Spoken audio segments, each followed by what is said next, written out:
Good morning సేట్ గారు, తీసుకొచ్చారా? ఏం తీసుకురావడం సాబ్, ఈ పేపర్ లో నోటీస్ చదివి ఆయనకు చెప్పు. డబ్బు తెచ్చావంటే పేపర్ చూడమంటావు ఏమిటయ్యా? ఏ బాత్ చూడబాయ్, పడో ఇస్మే క్యా లిఖా హై? ఏటపాలెం ఎస్టేట్ యజమానులుగా వ్యవహరిస్తున్న శ్రీ విజయ్ కుమార్ గారి భార్యను, వారి ఏకైక కుమారుడు లక్ష్మీపతి అను బిడ్డకు తల్లిని, గార్డియన్ను అయిన పొన్నమ్మ అను నేను ఈ ప్రకటన ద్వారా తెలియజేయడమేమనగా, నా భర్త శ్రీ విజయ్ కుమార్ గారు అనుభవిస్తూ వస్తున్న యావదాస్తి కీర్తిశేషులు మా మామగారైన శ్రీపతి గారి స్వాధ్యతం. వారు సదరు ఆస్తిని ఒక వీలునామా ద్వారా వారి కుమారుడైన నా భర్త విజయ్ కుమార్ గారికి వారి సంతతి కిందనే చెందినట్లు ఉదహరించారు. కావున ఆ విల్లు ద్వారా పై ఆస్తులు నా కుమారుడు చిరంజీవి లక్ష్మీపతికి సగం వాటా ఉన్నది. సదరు ఆస్తిని నా భర్త విజయ్ కుమార్ గారు తన ఇష్ట ప్రకారం తానే యజమానిని చెప్పుకుంటూ తన స్వేచ్ఛా విహారాలకు, కులాసాలకు ఆస్తిని తాకట్టు పెట్టినట్లు నాకు తెలిసింది. ఇప్పుడు మిగిలి ఉన్న ఏటపాలెం ఎస్టేట్ ను తాకట్టు పెట్టబోతున్నట్లు కూడా తెలిసింది. ఆ ఏటపాలెం ఎస్టేట్ మీద నా కుమారుడైన లక్ష్మీపతికే సర్వహక్కులని, అది అతనికే సొంతమని ఇందు మూలమున తెలుపడమైనది. ఆ ఎస్టేట్ మీద ఎవరైనా ఎలాంటి అప్పిచ్చినా తాకట్టు పెట్టుకున్నా సదరు నా కుమారుని గార్డియన్ గా నాచే జరపబడు సివిల్, క్రిమినల్ కేసులకు బాధ్యులు కాగలరు. ఇట్లు మైనర్ తరఫున గార్డియన్ పున్నమ్మ. పున్నమ్మ, ఎంతకు తెగించావా? All right. సేటు గారు, అదంతా అబద్ధం. యాస్తంతా నాది. ఇందులో ఎవరికి ఏ విధమైన సంబంధం లేదు. మీరు చెప్తే ఎట్లాగండి ఆ నోటీస్? నా మాట నమ్మండి. ఏం లాభం లేదండి, ఇక మీకు పైసా కూడా ఇచ్చట్లేదు. ఒక్క మహేన్ టైం ఇస్తాం, బాకీ ఇచ్చారా? అచ్చా, లేకపోతే మీ ఆస్తి మొత్తం జప్తు చేస్తాం. ఫిర్ మాకి మాట అంటే ప్రయోజనం లేదు.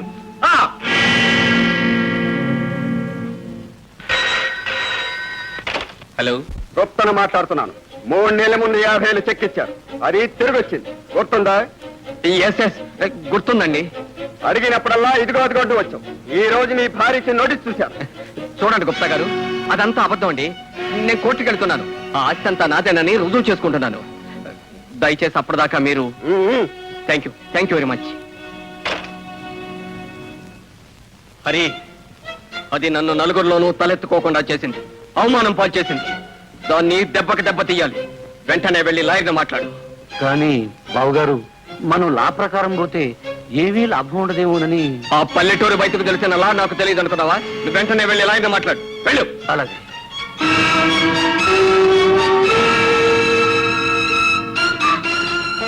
అన్నయ్య, రాధా, నేను ఏమిటిది? ఇదా ఇన్నాళ్ళు మీరు చేస్తున్నది? ఏదో వ్యాపారం అని, వ్యవహారం అని నన్ను మోసం చేశారు. చెప్పండి, నిజం చెప్పండి. అన్నయ్య ఎందుకు ఈ గతి పెట్టాడు? రాధా, కాస్త మర్యాదగా మాట్లాడు. ఈయన ఈ ఇంటి అల్లుడు. ఈయన చెప్పిందే కరెక్ట్. మేము పెద్ద వ్యాపారం చేస్తున్నాం. వారం రోజుల్లో తెలుస్తుంది దాని సంగతి. వారం దాకా ఎందుకు? ఇప్పుడే నా కళ్ళతోటే తెలుస్తోంది. అన్నయ్య, నువ్వు నాశనం అవడమే కాకుండా ఆస్తంతా సర్వనాశనం చేశావు. ఎవరు చెప్పారు? వదిలించిన నోటీసే చెప్తోంది. దాని పేరెత్తు. అది నన్ను తాగుబోతం చేసింది. ఇప్పుడు నన్ను వికారం చేయాలని చూస్తోంది. దాని ఆటలు సాగనివ్వను. అలా జరగటానికి వీల్లేదు. ఇలా రండి. ఏమండి, ఇదంతా మీరే చేశారా? అవును, నేనే. నేను లేకపోతే ఈ పాటికి మీ అన్నయ్య వాచి ఉంగరాలు కూడా అమ్మేసి ఉండేవాడు. నేను వెంట ఉండి కంటికి రెప్పలా కాపాడుతూ వచ్చాను. ఇక లాభం లేదని తెలిసి మీ వదినకు మైనర్ దాబా వేయమని సలహా ఇచ్చింది కూడా నేనే. నిజమా? చాలా మంచి పని చేశారు.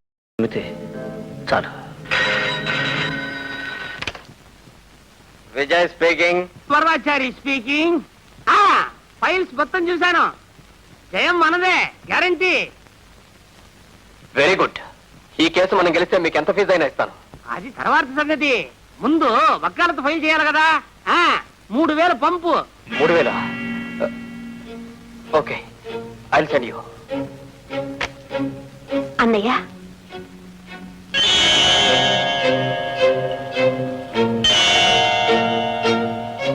రాధా, ఈ నెక్లెస్ నువ్విచ్చింది అన్నయ్య. వదినకు నాకు ఒకే రోజున ఒకే రకమైన నెక్లెస్లు ఇచ్చావు, గుర్తుందా?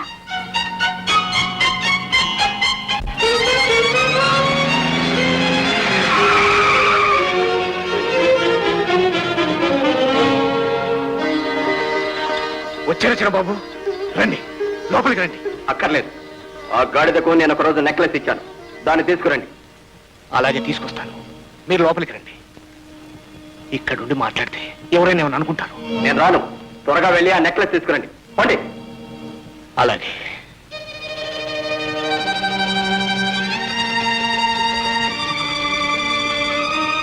చెల్లెమ్మా, ఆయన వచ్చారమ్మా, కారులో ఉన్నారు. వచ్చాడా?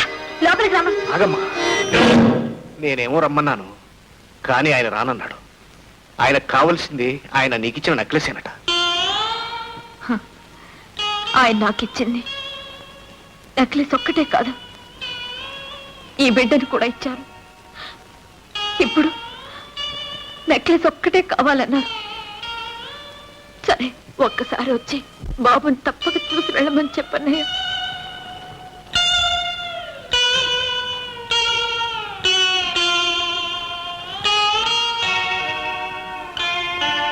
చిన్నబాబు తప్పక ఇస్తుందట.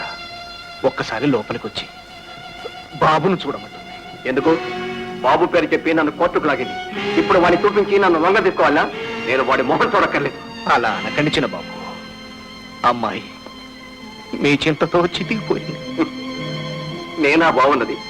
ఎలా ఉండేవాడిని, ఎలా అయిపోయాను? చివరకు వకీలు ఫీజు కూడా ఇచ్చుకోలేని స్థితికి వచ్చాను. కానీ ఆ నెక్లెస్ దాన్నే ఉంచుకోమనండి, దాన్నే ఊరేగమనండి.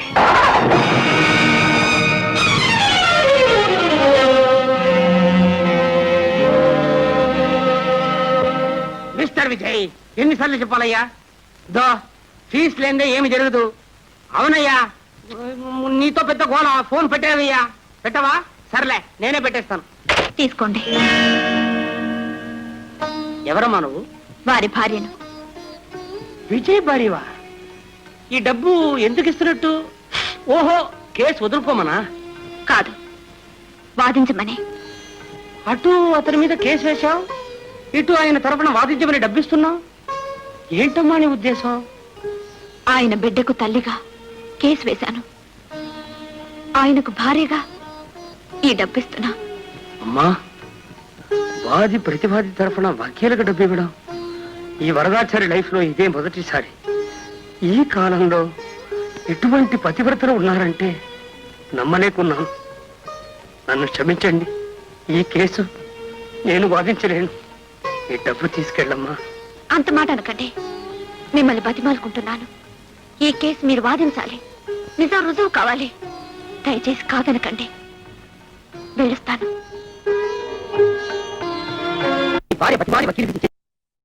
పోయిందయ్యా. అటువంటి ఉత్తమరాడితో నీకెందుకయ్యా పేచి? ఏమైనా బాగుందా? మిస్టర్ వరదాచారి, ఎందుకయ్యా అరుస్తావు? నీ భార్య లాంటి మనిషి కోటికి ఒకరితే ఉంటుంది. సంసారం అంటే ఇటువంటి చిన్న చిన్న పేచీలు వస్తూ ఉంటాయి. అదంతా సర్దుకుని పోవాలి కానీ అల్లరి చేసుకుంటే ఏంటయ్యా లాభం? మిస్టర్ విజయ్, ఇప్పుడు కూడా లేట్ ఏం లేదు. నువ్వు సరేనంటే నీ భార్యతో నేను మాట్లాడి. హలో హలో హలో హలో, పూర్ణ వరదాచారికి నా తరఫున ఫీజు ఇచ్చేసింది. అంటే ఆమె మనసు మార్చుకొని ఉంటుంది. ఏదో ఆవేశంలో అలా చేసింది.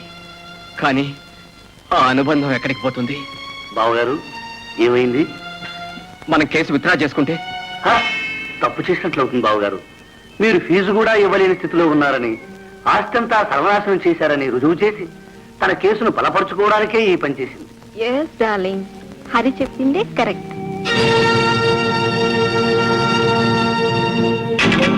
హరి, నువ్వు చెప్పిందే కరెక్ట్, 10% కరెక్ట్.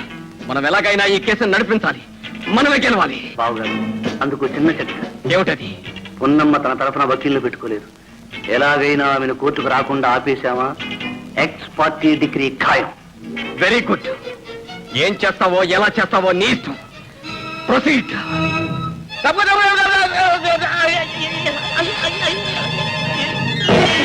నేమ్మా గిరి, నువ్వా? అవును, నేనే. ఏం సరే గుడ్డిది, నీ కళ్ళేమని? ఆ గుడ్డు అయితే ఇంకా పడి ఉండాలి. రోడ్డు మీదకి ఎందుకు? నీ దుర్బుద్ధి ఇంకా పోలేదు. నువ్వేం మనిషి వద్దున పోతావా? ఇదిగో, ఆవిడ కళ్ళు లేవు, నాకు బెల్ల లేదు. ఏం చేయమంటావు? చచ్చా, ఏం మనుషులో. ఆయన్ననే లాభమమ్మా. గుడ్డిదాన్ని తోడు లేకుండా రావటం నాదే తప్పు. మీ ఇల్లు ఎక్కడుందమ్మా? అక్కడ ఆంజనేయ గుడి లేదు, అక్కడే. రా, తీసుకెళ్తా. వద్దులేమ్మా, నీకెందుకు శ్రమ. పర్వాలేదురా.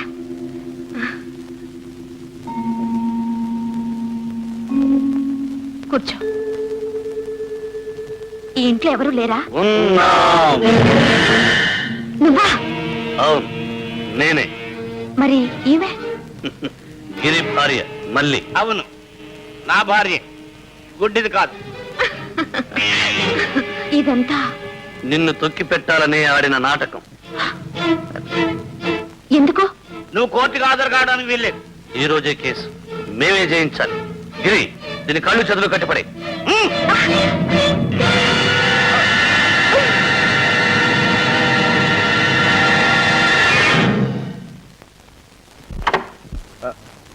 కోర్టుకు టైం అయింది. అమ్మగారు ఎక్కడికి వెళ్ళారో వెళ్ళి తీసుకు.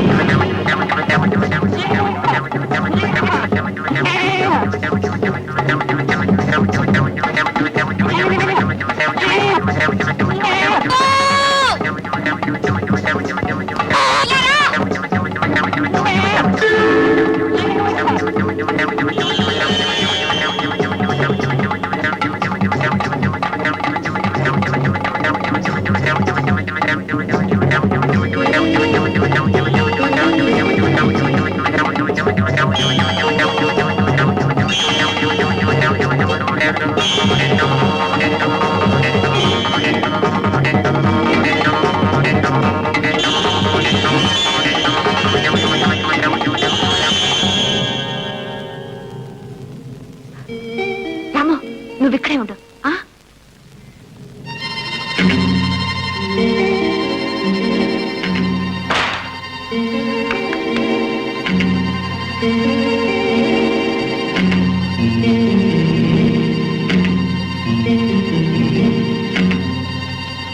రాము, ఇదిగో దీన్ని తీసుకుపోయి పోలీస్ స్టేషన్లో ఇచ్చేసాయి.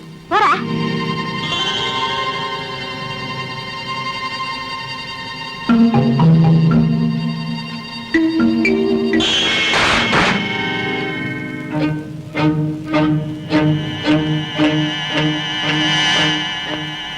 ఒకే మాదిరి, అదే మాదిరి.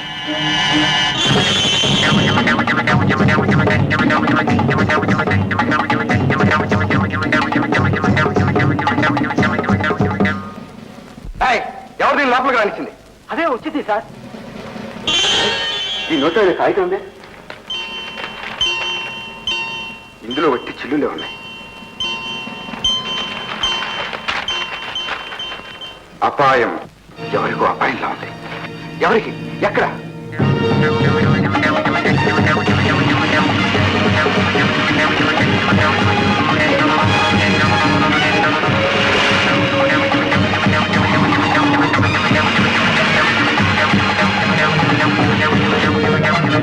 గిరి, కోర్టుకు టైం అయింది. దీన్ని జాగ్రత్తగా చూస్తుండు.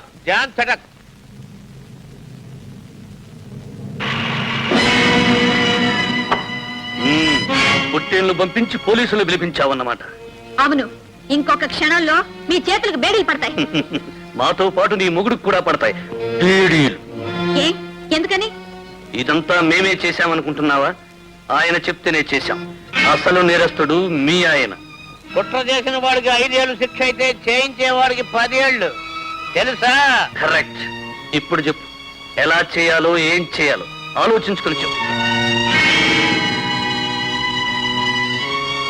ఇక్కడ ఎవరికో ఏదో ఆపదని మాకు కబురు వచ్చింది. అవునండి, నాకే. ఏం జరిగింది? ఎవరో 2 రౌడీలు నా చేతులు కట్టిపడేశారు. ఎక్కడ వాళ్ళు?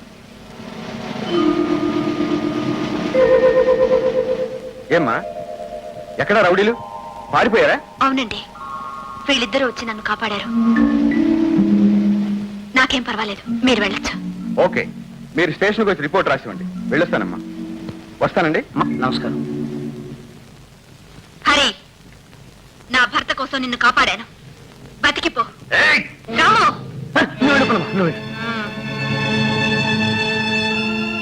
ఉన్నమ్మా.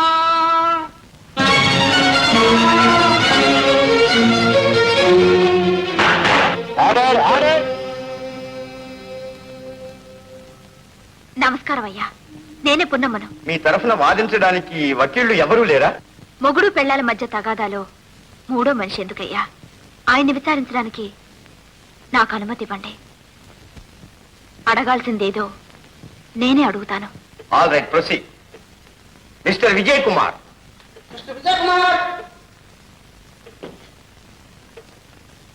సాక్షిగా అంతా నిజమే చెప్తాను, అబద్ధం చెప్పను. భగవంతుని సాక్షిగా అంతా నిజమే చెప్తాను, అబద్ధం చెప్పను.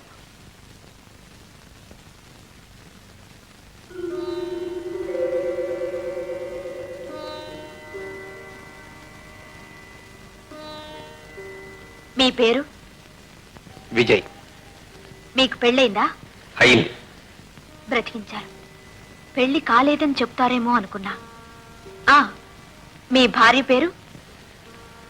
పున్నమ్మ. పర్వాలేదే, భార్యను మరిచిన భార్య పేరు గుర్తుంచుకున్నారే.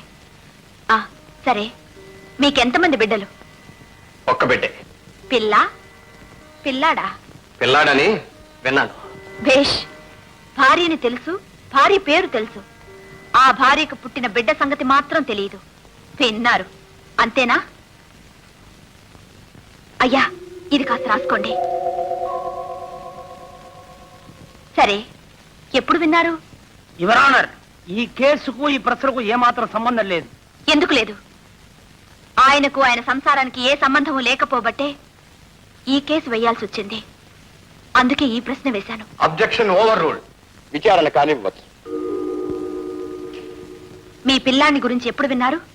నేను వేరుగా ఉన్నప్పుడు. ఎందుకు వేరుగా ఉండాల్సి వచ్చింది? నువ్వంటే నాకు ఇష్టం లేదు కనుక. ఓహో, నన్ను చూస్తేనే చాలని, నాతో మాట్లాడితేనే చాలని పొలాల్లో చెరుకు తోటల్లో నా వెంట పడ్డది ఇష్టం లేకేనా? అప్పుడున్న ఇష్టం ఒక బిడ్డను కన్న తర్వాత లేకపోయిందా? ఏమిటి కారణం? మీ నాన్నగారు అంటే మా మామగారు మీకెన్ని లక్షల ఆస్తి ఇచ్చి వెళ్ళారు? సుమారు 30 లక్షల ఆస్తి. ఇప్పుడెంత ఆస్తి ఉంది? 10 లక్షలు. అంటే 20 లక్షల ఆస్తి ఖర్చు అయిపోయింది. ఏం చేశారు? ఏదైనా వ్యాపారం చేశారా? లేదు. పోనీ దాన ధర్మాలు చేశారా? లేదు.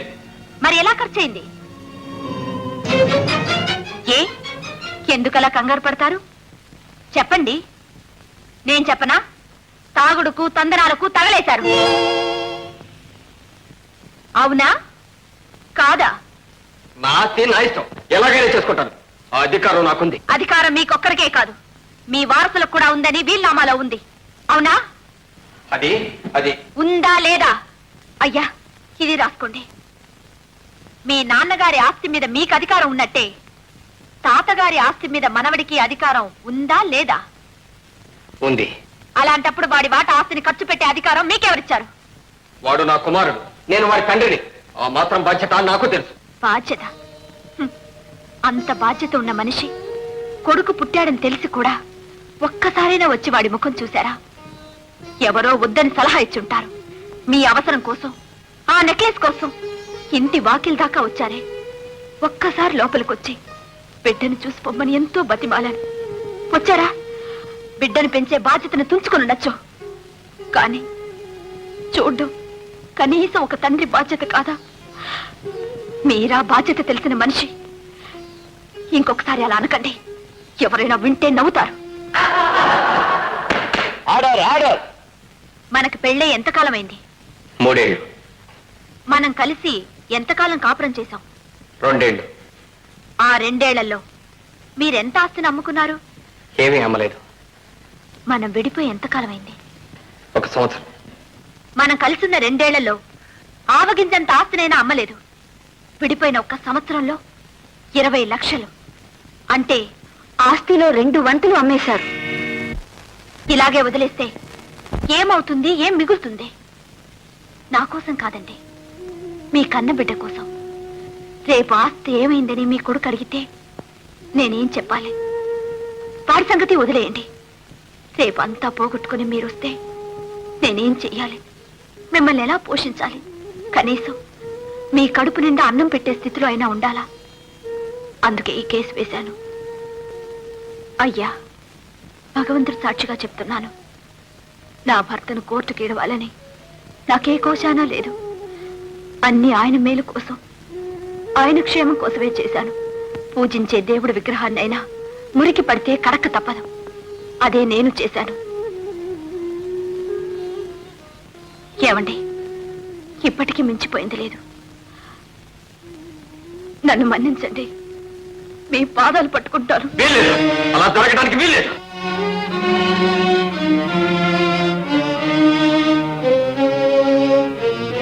మిస్టర్ వరదాచారి. యువర్ ఆనర్, ఇంత విన్న తర్వాత అడగాల్సింది ఏమీ లేదు. సరే, తీర్పు రేపటికి వాయిదా వేయబడింది.